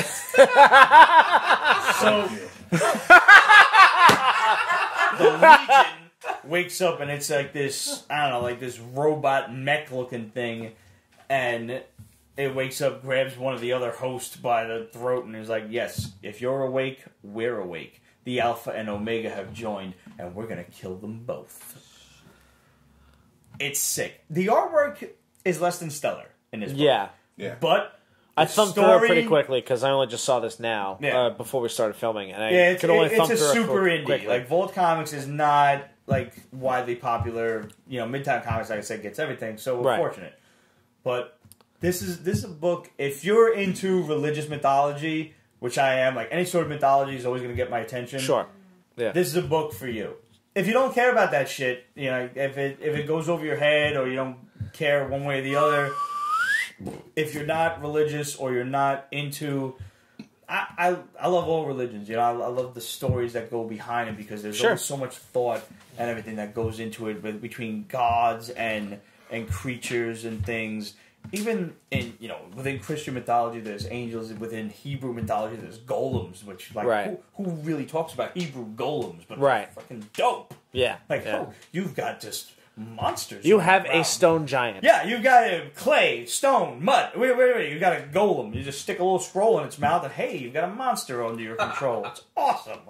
Like, I would love if that happened. There's some really dope mythology out there that's just waiting to be told by a good storyteller. And as far as I'm concerned, Wasted Space is that, like I said, the artwork lacks a little bit, but it's, you know what it is?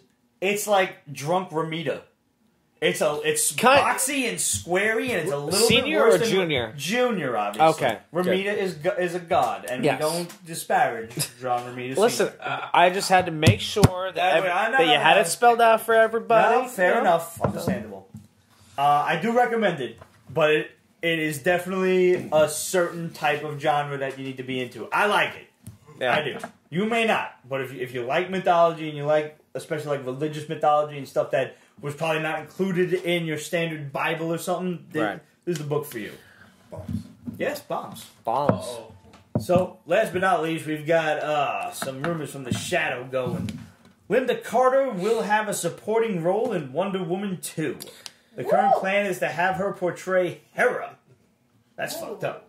That's interesting, though. That'd be cool. Yeah. I mean, that's poetic. Cool. Her being a goddess is just... Well, I mean, she is a goddess. Yeah. Right. Have you seen... Her daughter? Her daughter. No, I have not. Pull it up! Oh, my God. There we go. I can't because my phone is broadcasting on Facebook Live, so... Text me, please. This motherfucker right here. Speechless. Yeah? All right. Oh, my God. Stop what you're doing. Pause the Pete's Basement Show. Google it right now. It's popping up on screen for you. If you didn't bother to pause, it's popping up on screen. Oh my God. See? Damn. Is that yellow? Yeah, that's the image. Woo! Shit, I don't even know what to do with myself. Very Yeah. nice. That's got a status right there. Like, holy shit. A Magneto miniseries focusing on his time during and right after the Holocaust is being discussed post Foxville for Netflix. That's awesome. That's a great idea. Yes, please. Yeah. Oh, Yes, please. Oh my god, yes. Miniseries, Yes, like a please. Nice 6, 7. Yeah. Wow. Let's say Yeah, 10 keep it episodes. short and sweet. Keep it short and sweet. Yeah, I mean, man. Dude, remember like, that give it, Magneto, give it the miniseries HBO that they treatment. did for Don't Marvel fucking drag it Knights? out. Good. That was great. Do one season, 6 to 8 episodes, and done. That's Listen, it. One and HBO done. does have like the history of being a little cheap from time to time. When Yes. I found out that, I think it was with you, Ramon, right, where you were saying, hey, you sent me a link where it was Game of Thrones. You know, HBO doesn't want to pay them what they want. And I said, if Right. HBO wants a fucking human sacrifice to continue Game of Thrones, let me know where to jump into a pit, okay? Because I will. No. Listen, you're a part of the show now. Like, we'll send somebody else. Fuck that. Because we love you, we love Red. Like, But nah. I Like, need my Game of Thrones, but Jason knows my favorite Marvel villain of all time is Magneto. Same. So, Is he yeah. same. Oh, we No, are yeah. alcoholics. Yeah. That is 3 weeks in a row, kids! You're welcome. I'm almost there. 4 bottles in 3 weeks? Salud, yes, man, yes. Salud. Hey, listen. So, If I'm gonna be professional at something, I might as well be drinking. Fuck it. Yeah, there was a nice Magneto like post Holocaust series that came out. I don't know what it was called, but it was well painted. It was well drawn. The appeal of Magneto is that he's not an anti-hero because he's a scumbag, but he is a hero that you can get behind. yeah. Is he Right. a scumbag? He's Like, not. No, he's- actually, no. You know what? He isn't. He's actually pretty honorable. He will leave you the fuck alone. He wants what's best for his people. Yeah. And that's that. Yeah. Can't blame him. I mean, he is a mirror image of Hitler, which is the juxtaposition right there. That's what, the blurry what he line. experienced, he is doing to humans. Right. But nevertheless, like, God, I can't remember that Magneto miniseries. He's a type. Maybe it was Testament. He's the kind of person I'll check it out when I get home. who's not pure evil. He's extremely misguided. He has a purpose. He does have a purpose. My only problem he has with a that- noble purpose. My problem with but that it's Magneto incorrect. miniseries was he didn't really use his. It was Testament. Thank you. He didn't really use his powers to kill a bunch of Nazis. I would have liked to see Nazis impaled on chain link fences. Yes. I think that would have been dope. Yes. And like he just kind of used it and escaped. But there was a lot of really great imagery in that series. Like the whole scene with all the eyeglasses and everything. That was like So I haven't seen That any was- of that, but like you have to understand. and it was like well painted, and you're like ooh, heavy. The, It was like some Schindler's List shit in a comic book. Yeah. The thing about that is, I imagine, because he was a teenager when that all happened, is that his fear completely delayed his rage until much later. Interesting. Yeah. Interesting theory. Because I mean, think about it. If you put yourself in his shoes, you're 13 years old, and all of a sudden you realize you can bend metal, and yes, you have a means. You're unique. Yes. Because I'd be scared shitless, and I'd be like, "Get me the fuck out of here!" No, I'd be like, And then fucking like let me hone my skills. making shit like a But let me sword hone my thing. skills, and then come back and find the motherfuckers who did this to my Giant family, did this sword, to like me, and kill them. 15-foot sword. Okay. Like I said, me with superpowers. Bad idea. Dangerous Bad stuff. idea. If I can, Just listen. Bad idea. one of my favorite quotes from the original X-Men cartoon series was from Apocalypse. Yes. And every time I think about getting superpowers, I always harken back to this one quote. People ask me, Oh, here and it says, comes. I know more about this world than you could even dream. That is why I must destroy it. The cliffhanger quote. Fuck. That Yeah. gave me chills. Yeah.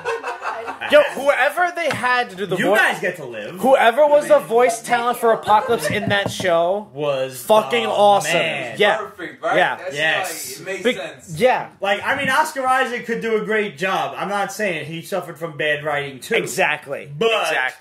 But they had the outline for Apocalypse right in front of them. That they shit was right there. Yeah. When he fucking lands in front of the X-Men and he's like, I am, and he grows like, Apocalypse! Look upon the future and tremble! Like, it's the man. He's the man. But it's all, well, it was also, you know, Ozymandias was like, look upon my works, ye mighty, in despair. Well, that's where they got the line from. Obviously. Yeah. Ozymandias was like his man, was like his main man in the comics, and obviously they translated that without it really, you know, coming into the cartoons and all, but still, that was a lot. It was a big word for kids in this on Saturday mornings. After having like pancakes and shit. What? I'm reading them. No, pancakes were Sunday. Pancakes were Sunday. Right. A live-action version of Star Wars Rebels is being developed for Disney's digital streaming channel. I don't like that. No, why? The cartoon was enough. The cartoon. I agree. Like, don't. Yeah. Don't. Like, try they're kind to of beating a rework dead the horse wheel. at this point. Yeah. Like, at this point. the wheel is round. It's good. Stop.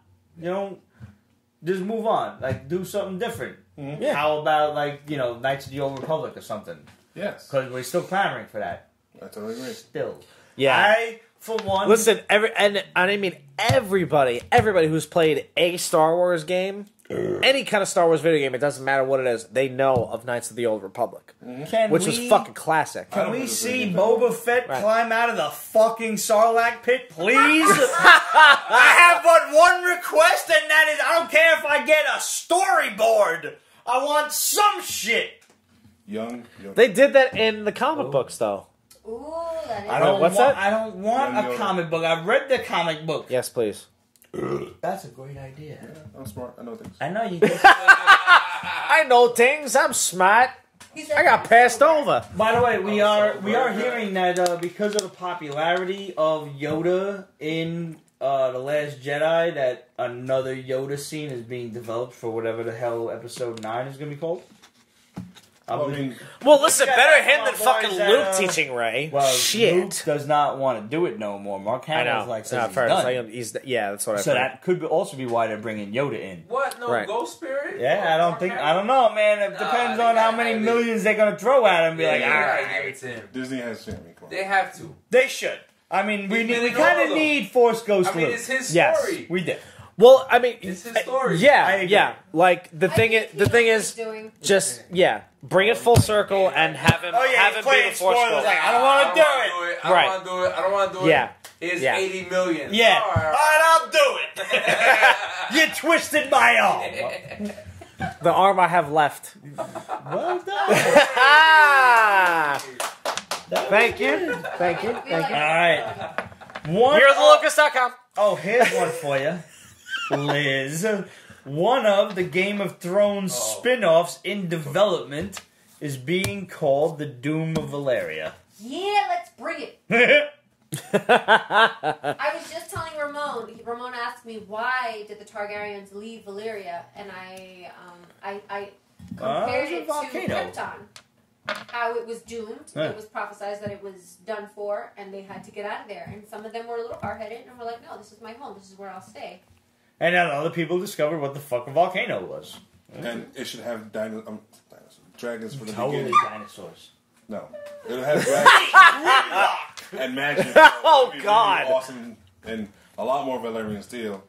Me, Grimlock, blow up Targaryen. Steel. You know what's crazy? As much as Game of Thrones has given us, it is nothing compared to the story and histories before what Yeah, we're no. watching now. There Same was thing with so Lord of the much Rings. that Yeah. goes on. Yeah, exactly. Lord of the Rings. Oh my god, if The they Tolkien really stuff. do the Silmarillion for fucking the Lord of the Rings Amazon TV show, are you kidding me?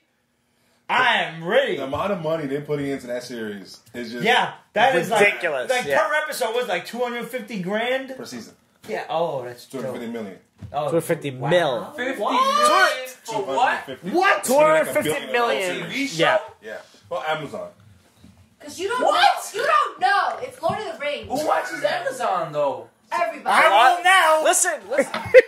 Alright, there's a possible Infinity War spoiler for this next bomb, so out of here. Just mute yourselves. I'll wave to you when it's time to come back. Alright. A few years ago, we told you that Annihilation was coming to the MCU. It's been in development for a while now. We're hearing from insiders that the Nova Corps will be completely wiped out by either Thanos or some other cosmic force. Dead. Except for one Richard Rider. Yes. This is how the MCU will un-Green Lantern Nova. There is no more Corps. The Nova film will be set after Annihilation, and it might be coming sooner than you think. Woohoo! So that would probably put it in the next, 4 to 5 years. I'm happy as fuck. All right, good. This is something you should see coming, really. No, yeah, absolutely. No, I don't want to hear it. I am happy as fuck because I love Nova. He's one of my favorites. So we have talked about Gotham and what's vaguely going on with that show. I haven't watched Gotham in ages. I don't care about it anymore. But apparently Gotham is set for a soft reboot. I think they're doing that whole No Man's Land thing. They are doing No Man's Land right now. There's apparently some earthquake shit going on. I don't know. I don't care. I have no intention of watching this and I want to shoot Gotham myself. has bored the fuck out of me since Bruce became Batman at the age of 16.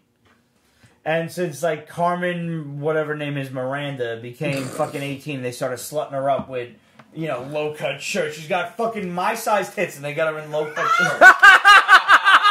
She is a pretty girl. Yeah. She is a cute girl. Cameron Bickendova. Something like that. Yeah. Carmen Miranda, whatever the fuck her name is. Carmen Sandiego. She's a pretty girl. She's a very cute girl. She should not be in them kind of outfits. They really. This is the dad in you coming out. No, not even the dad in me. It's the she's a kid still. Chill the fuck out. She give her some fucking time to develop and let asshole fucking perverts look at her and shit. But as soon as this girl turned 18, bam, low cut shirt down to her navel. Did he mention another show too? No, I'm getting to that. Okay. Yeah. And the other girl, fucking Silver St. Cloud. Now she's off down on the Gifted. Well, was it Gifted? Was it Gifted? No, isn't she? Jackal? Is that Jackal? Gifted? Jackal? All right. Is it a Jackal? I'm confusing her girl, the blonde on Shield. Yeah, no. That's Dove Cameron, though. She does look like a clone of her. All these white girls look alike. Yeah, they do. Alright. As reported in the media, Gotham will be rebooted somewhat if it is renewed for another season. We're still not sure yet. God willing, they don't. The original plan, as we reported 2 years ago, of the show moving forward in time to an older Bruce Wayne becoming Batman is being seriously negotiated with WB Brass at the moment. Let's hope to gods that they don't do that. Because the show sucks to begin with. I agree, The idea of advancing the age of all of the actors it nullifies anything that you've come to love about the show. If you still like the show, you're enjoying the actors' portrayals of their characters. It is, after all, at its heart, an Elseworlds. Yeah. It is some other form of Batman. So, you can honestly maybe get by on that mentally if you bang your head with a 2x4 and have a fifth of fucking Jack Daniels at the same time. You can probably enjoy it. But, I don't. I haven't watched Gotham in I don't know how long, and I'm just keeping you guys up to date because we like it. If you're still watching it, I would love to hear from you. What the fuck do you still like about it? Yeah, what happened? It was supposed to be a show about Jim Gordon. Jim Gordon! And they just realized that they quickly backtracked on that. Not that it wasn't working, because it was. They just fucking married out. They were just like, oh, no, we gotta have Batman. We gotta have fucking Batman. And they fucking forced Batman in. If this was a show about crime in Gotham pre-Batman, it would have worked. This needed to be fucking NCIS Batman. This is NCIS Gotham or whatever the fuck. Yeah. It's okay. It's not okay. It's just really bad moments and just you can't. Is Jada Pinkett still in this show? Nah. Then that's good. Word, yo, she's dying. Thank God. Because I thought I saw her in like a fucking ad somewhere, and I'm like, no. Alright, speaking of reboots, Arrow will receive a soft reboot next season as the showrunners have been changed. Colton Haynes, who got kind of fat this season, is returning. I'm just saying, he got a little chubby. He did. This motherfucker, I mean, he looked like me. I'm just saying. Is returning as a series regular, which sucks. I don't care for him at all. And they're looking at giving the show a lighter, more fun tone, as it has been in the ratings cellar for a while. It's been in the ratings cellar because the story sucks. You want to fucking do some good Green Arrow shit? Look at the comics. You've got the Longbow Hunters. You almost did it with Diaz. You almost did it, but you ruined this season. Follow Arrow. God, I am so bored with this season.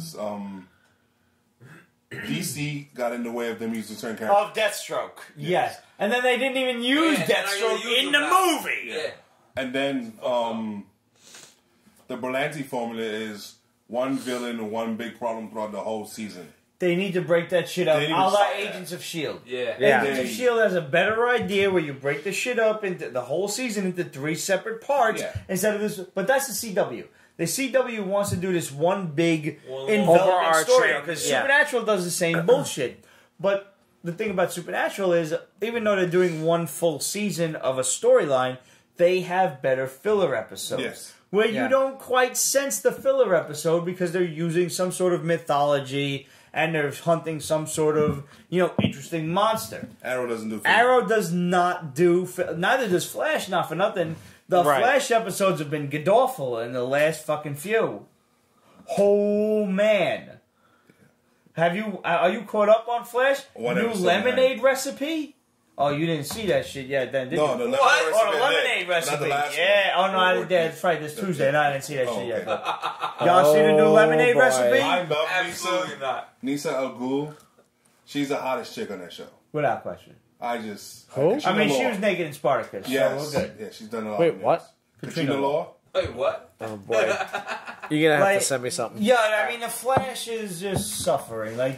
Everybody out there was like, we're going to do a speedster again. That sucks. Well, now, CW execs was like, well, we're not going to do a speedster. And everybody's like, it sucks more. Guess what? It does. It actually does. I haven't watched Supergirl in 7 episodes. I'm behind. It's DVR'd. I'll get to it eventually. Yeah, but I heard the Legends of Tomorrow season finale was dope as fuck. I saw it. It is fantastic. Is it really? It is. I haven't caught up yet. Is it that good? It's time travel, and I'm loving it. All right, so that's got it. Well, that's saying a lot. That's saying a lot, folks. Yeah. It really is. It's funny. They use the characters fine. Even this annoying guy, Wally West. Yeah. He's on it, and I'm like, okay. Yeah? Yeah. Is he going to be a season regular next season? Yes. That's great. And also, I'm glad because they needed it. And Constantine, yes. So that's going to be a crazy duo. All right, I've been trying to catch up. I haven't yet, but I've heard that Legends of Tomorrow had a dope season finale, and I'm very excited to catch up. Yeah. So, of all the shows, I'm probably enjoying that the most because at this point, it's like they don't give a shit. They're joking on themselves, and they're just having fun, and that's holy shit. That's the makings of a good show. Who'd have thunk? These motherfuckers like Arrow and Flash are taking themselves too seriously, and it's like. Also, I like Black Lightning. Also, Black Lightning's great. The women on the show are fantastic. Black Lightning it's just great to see a superhero who's not a whiny bitch. Yeah. And I mean, not for nothing, a supervillain like the Whale, who is just insane. Yeah. I'm like 4 episodes from the end of that. I got some catching up to. I know I got some catching up to. Damn. I know. But you caught up on Supernatural, right? Yeah. Walking Dead? No. Okay. I'm like I heard about the ending of I'm like 2.5 seasons behind. Motherfuckers Walking Dead. Not happy. I haven't watched this whole season. Nor do I plan to. Nah, I don't think I'm 2.5 seasons behind. I don't see it as being a good thing. I stopped watching once that guy with the tiger showed up. Oh, the king, Ezekiel. He's in the comic books. He is. And I mean, he was a good actor. He was a fun guy. Watching at the Governor. Oh, you got out with a good time. The Governor was better in the comic books. Yeah. Way better. Yeah, that's what I figured. Yeah, he was fucking dope in the show. In the comics with the Governor storyline. Like, they shot the girl. They shot the woman and the kid. Yeah. They shot the kid. I only have a collected hardcover of Volume 1, which is I don't know how many issues it is of the comic. Yeah, Walking Dead. Yeah, the comic book. So, but that's pretty much it. That's all I have, like comic book wise. But the show, like that whole stuff with the Governor was fucking awesome. Well, guys, I love that dude. That about does it for us. It's been a great episode. Hit us up, questions@peachbasement.com, facebook.com /Instagram, Twitter, etc. It's been an entire bottle of Highland Park. This is split 3 ways, mind you. Judgment-free zone. Yeah. So fuck you. Fuck you and your judgment. All right. That guy was saying questions@peachbasement.com, facebook.com/peachbasement, Instagram, Twitter yearoftheLocust.com, on Instagram, on Twitter, on Facebook @yearoftheLocust. We have some new tour announcements that will be coming very, very soon, as well as another single that we're going to drop within the next couple of months. All that beautiful stuff. Order our new Sunrise t-shirt at yearoftheLocust.com/store. Cool. And tell them that Pete sent you. And last but not least, we have these really awesome Lee's Art painted glasses. You know you want 30 of them. You want 30! So head over to @Lee'sArt on Instagram. Follow her. You can find her Etsy shop from there.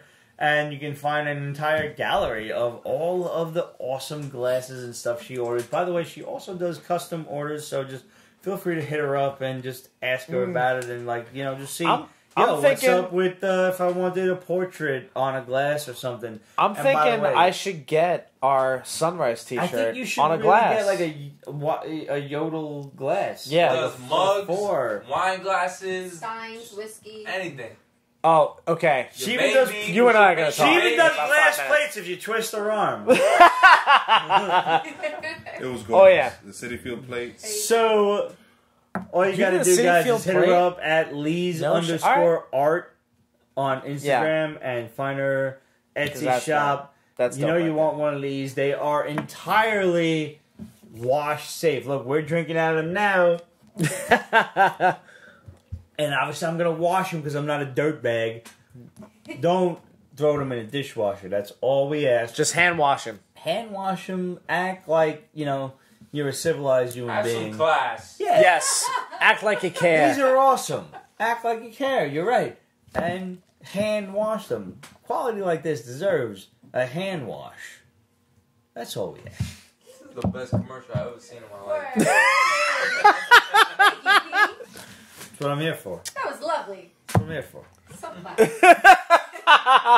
Alright, guys, it's been a great show. Thanks for tuning in. Remember, we will be here next Friday because I'm going to see Infinity War on Thursday, and you can bet your ass I'm going to be thrilled to talk about it on Pretty sure Friday. everybody's going to be watching Infinity War. Oh, hell yeah. So I don't expect a lot of you motherfuckers, if you ain't seen this shit on Thursday, you've seen this shit on Friday. I know, I get it. Yeah. So just make sure you watch it on YouTube. Make sure you go on YouTube and subscribe to not only Pete's Basement, but Pete's Basement Extras, because we've got all sorts of interesting stuff going on there, from the great quarter water debate to all sorts of behind the scenes.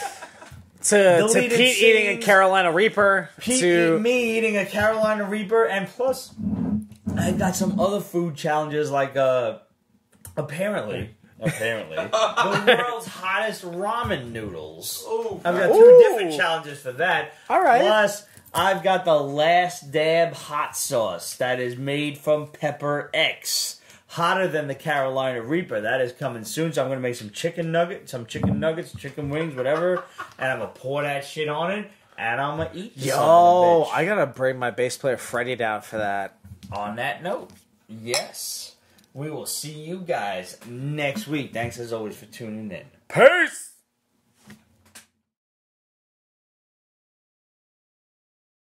Pete's Basement is copyrighted 2018. Ripped Productions. All rights reserved, so go fuck yourself.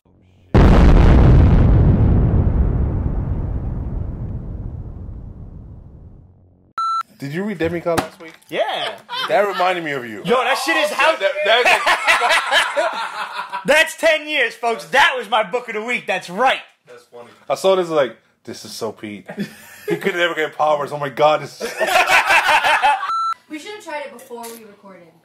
Oh, that's nice. Where'd that go? There it is. One sip! Good night, One sip, I'm done. Good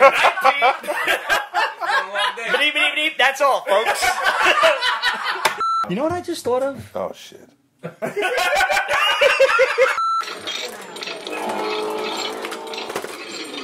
Alright, folks, we're gonna clap it in Thanos style.